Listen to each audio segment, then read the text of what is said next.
You ask Tiger to solve. This deals with linear equations with one unknown. The final result is x equals 35.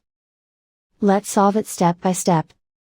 Group all x terms on the left side of the equation. Subtract 3x from both sides. Group like terms. Simplify the arithmetic. Group like terms. Simplify the arithmetic. Group all constants on the right side of the equation. Add 54 to both sides. Simplify the arithmetic.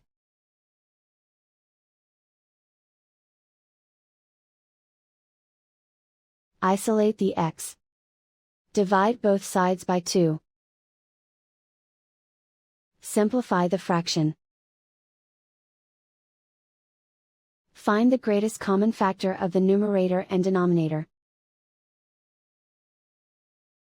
Factor out and cancel the greatest common factor. And so the final result is x equals 35.